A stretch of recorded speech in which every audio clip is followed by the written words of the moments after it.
Alright, good morning po sa inyong lahat mga kababayan. Batang Maynila to, it's pag-usapan natin itong video na nandito sa ating screen. Yan, makikita po natin si ate na nagmimerienda ata ito. At meron siyang pinasok sa kanyang bibig at pinipilit, tinutulak niya kung hindi niya malunok. At talagang ginagawa niya, tinutulak niya yung sinubo niya ng kanyang daliri at sinusundot ng tubig, ng mineral water para malunok. So, yan mga kababayan ay miyembro ng Office for Transportation Security. Yan si ate. Talagang pinipilit niya, tinutusok niya para pumasok sa bibig niya Kasi makipot lang yung bibig niya, talagang malaki yung sinubo niya. So ano ba yon? Ano ba yung sinubo ni ate? Ito mga kababayan. Ayon po sa report ito pong membro ng Office for Transportation Security, yan po ay nakunan sa CCTV camera dyan po sa Ninoy Aquino International Airport Terminal 1. At yung sinusubo niya, ito raw ay pera na nakakahalaga ng $300.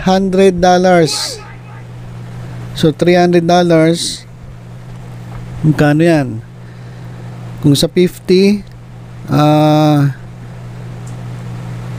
mga 15,000. So siguro aabot yan kulang-kulang 20,000 sa palitan ngayon sa dolyar. So kulang-kulang 20,000 yung pinipilit ipasok ni ate dyan sa kanyang bibig. At ito raw ay allegedly kanyang ninakaw o kinupit sa isang pasahero dyan sa Ninoy Aquino International Airport Terminal 1. So sa statement ng OTS, itong Office for Transportation Security, sabi nila nakilala na nila kung sino itong security officer na involved at ang pag-gather ng mga ebidensya ay ongoing. Upon receipt of the information about the recent allegations of theft involving a security screening officer SSO at Ninoy Aquino International Airport Terminal 1, where a cash amounting to $300 went missing, the Office for Transportation Security took actions to validate the information and launch its fact-finding investigation. The OTS is working with the Manila International Airport Authority and the Philippine National Police Aviation Security on the case. Administrative actions will be undertaken if the allegations are proven true. The OTS emphasized that the incident does not reflect the code of conduct for civil servants, much more of the core values that its members uphold. OTS Administrator Mao Aplaska encouraged informants to report illegal activities committed by his personnel. After the first reported theft at the security screening checkpoint under his leadership, Aplaska said several preventive measures were put in place, including the removal of jackets and pockets of security officers' uniforms. At ayon sa OTS, ito mga involved na personnel ay immediately hinuli at pinersecute. Ayan mga kababayan yung nangyari dyan. Itong nakikita nyo sa screen ay allegedly nangupit o nakakuha siya ng $300 sa isang pasahero dyan sa Ninoy Aquino International Airport Terminal 1. At para hindi siguro siya mahuli, para walang ebidensya, yung $300 pinipilit niyang ipasok dun sa kanyang bibig. Yan, kitang-kita naman na hirap siya kasi kung ordinaryong pagkain yun, hindi naman ganyan syempre ngunguyain mo lang pero kitang-kita na talagang sinubo niya yung papel at ayan kitang-kita naman natin lumalabas pa kasi hindi normal na ipasok sa bibig yung mga ganyan at hindi basta-basta nalulunok yan kasi Ano yun eh, makapal yun, $300 eh. Tatlong $100. O di malaki-laki rin yun. Kahit i-crumple mo yun, malaki pa rin yun. Lalong-lalo na si ate, mukhang maliit lang yung bibig niya. Talagang hirap na hirap siya. Pero di kalaunan, ayan eh, nalunok naman niya. So dahil dito, naku, ang dami po nating kababayan ang talagang nagalit dito sa nangyayari.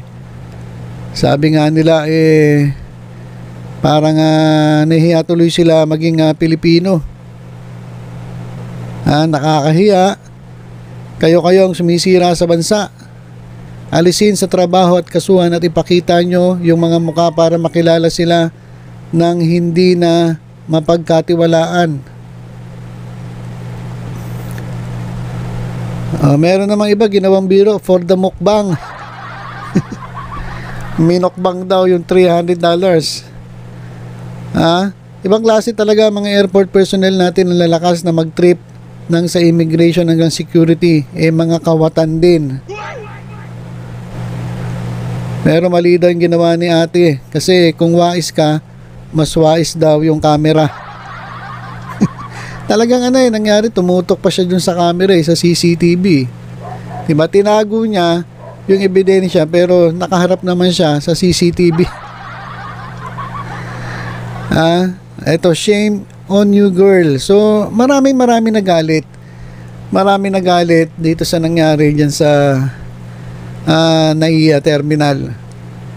Kasi nakakasira ito sa reputasyon ng mga Pilipino, lalong-lalo na sa ibang bansa. Pero ako mga kababayan, mali talaga itong ginawa na itong airport personnel na ito. Kasi unang-una may trabaho naman sila, ang ganda naman ng trabaho nila, sigurado naman kumikita sila, may sweldo, may mga tips pa yan eh.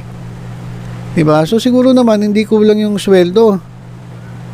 Pero ayun yung tanong eh, bakit nagagawa pa nila yung ganito? Bakit nagagawa pa nila yung ganyan? Ano ba, kulang ba yung sinasahod ninyo? O nangangailangan lang talaga siya kaya nagawa niya? So yun yung mga tanong na pumapasok sa isip natin, di ba? Kasi ito, yan o. Kasi unang-una, bakit nagagawin niya kung sumasahod naman siya na maayos? So malamang meron siyang pangangailangan o baka naman itong ganitong klaseng mga gawain ay nakasanayan na nila dyan sa trabaho nila. Pwedeng ganon. Kasi parang sanay na si ate. Sumubo ng dolyares eh. Pero mo, pera na yung sinusubo sa bibig. So, pwedeng ganon, pwedeng nakasanayan na nila. Kasi meron ako nakita, may katabi pa eh. Kitang-kita naman eh, na may sinusubo siya eh. So, pwedeng sa buhatan yan, parang lang siya lang yung magtatago. At pagkatapos yan, siguro baka paghati-hatian ng grupo nila. So, pwedeng ganon. Nakakagalit, pero at the same time, nakakalungkot din. Kasi tiga mo magkano lang yan? Magkano yan? $300? Eto sigurado to, kulong agad to, kaya tanggal ito sa trabaho. Kasi mapailan daw ng administrative case so malamang tanggal sa trabaho. Kapag natanggal sa trabaho, wala ka na makukuha mga benepisyo kapag napatunayan na ikaw ay nagkasala. Ganito po sa pagmaliliit na tao. Pero kapag yung mga politiko natin na mga malalaking tao, matataas ang posisyon, kahit magnakaw ng milyon-milyones sa kaban ng bayan, wala lang, di ba? Wala lang. Pero ito, magkano? $300 na hindi naman natin alam kung bakit niya nagawa. Napilitan lang ba siya? Pinilit lang ba siya? O kalakaran ba talaga yan? Pero halagang $300, di ba? Masyadong masyadong mapapaisip ka talaga eh. Kailangan ba gawin mo yan eh? Maganda ka naman trabaho. So, ayun yung mga naiisip natin, mga tumatakbo sa isip natin. Kawawa po talaga yung mga maliliit na mamamayan. Pero yung mga malalaki nating mga mga opisyalis dyan, na mga kumangurakot, milyon-milyones. Yung kanika nila mga confidential fund na ayaw nilang ipaliwanag kung saan gagamitin o kung saan ginamit. Kapag tinanong, isasagot na lang sa'yo, i-red tag ka. Di ba? So, nako. Abangan natin kung ano mangyayari kung ano yung magiging update natin dito. Pero sigurado to dahil maliit na tao ito.